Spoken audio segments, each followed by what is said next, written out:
Welcome my YouTube channel. 12वीं इतिहास वर्ग के सभी विद्यार्थियों के लिए महत्वपूर्ण प्रश्न रिक्त स्थान लेकर मैं आपके सामने हाजिर हूँ।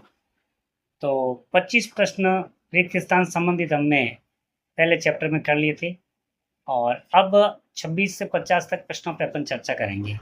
तो हड़प्पा सभ्यता का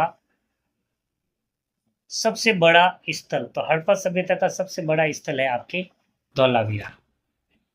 यहाँ पर धौलावीरा आप देख सकते हैं, धौलावीरा। ठीक है। फिर उसके बाद हड़प्पा सभ्यता का पहला खोजा गया स्थल खाली जगह था। तो हड़प्पा की जगह आपकी सिंधु सभ्यता या सिंधु घाटी सभ्यता आ सकता है। तो इनका आंसर आपके हड़प्पा होगा। सबसे पहले हड़प्पा खोदा गया था, इसीलिए इनका नाम हड़प्पा सभ्यता रखा गया। फिर हड़प्पा सभ्यता की प्रसिद्ध कांस्य प्रतिमा क्या कहलाती है? तो कांस्य की जो प्रतिमा मिली है उनको नर्तकी कहते हैं। क्या कहते हैं? नर्तकी की प्रतिमा। पुरोहित राजा की मूर्ति किससे बनी? खाली जगह से बनी थी। तो पुरोहित राजा की मूर्ति बनी हुई थी आपके सैलकड़ी से।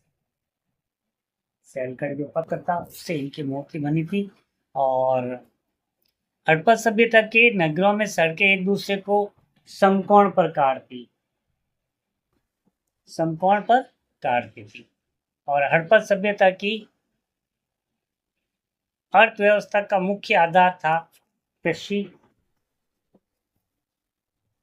और व्यापार।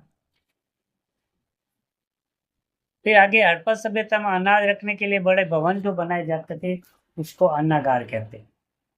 बड़े भवन बनाए गए उनको अन्नागार कहा गया।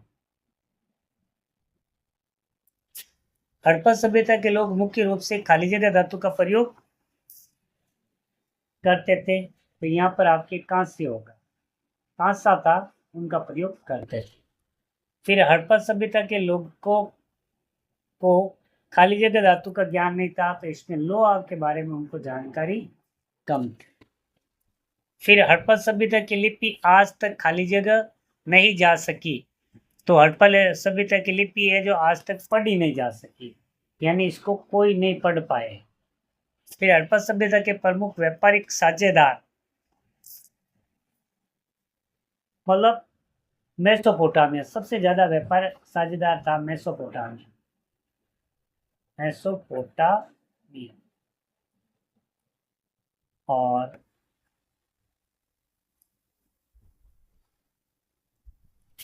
उसके बाद मेसोपोटामिया अभिलेखों में हड़प्पा क्षेत्र को खाली जगह कहा गया था।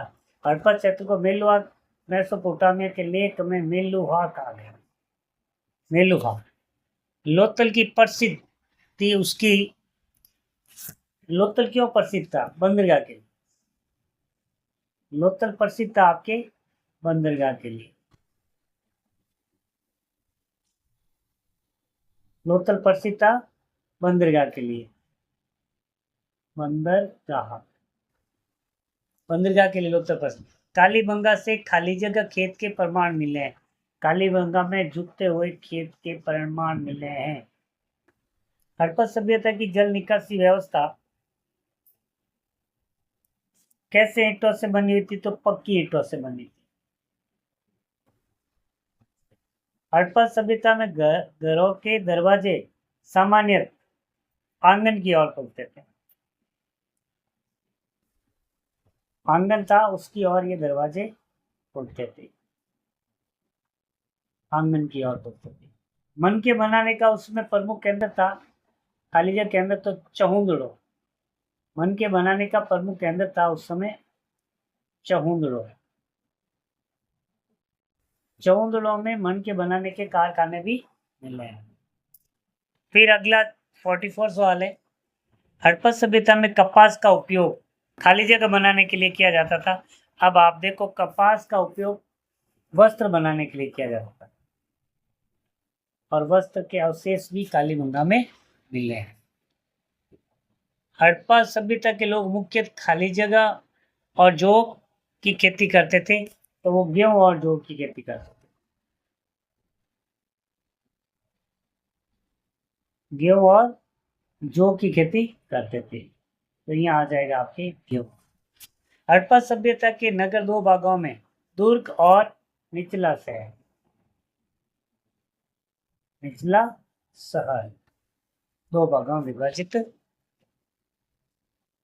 फिर हड़प्पा सभ्यता के लोग मृतकों को सामान्यतया खाली जगह करते थे, तो मृतकों को दफनाते थे, मृतकों को दफनाते थे, दफनाते।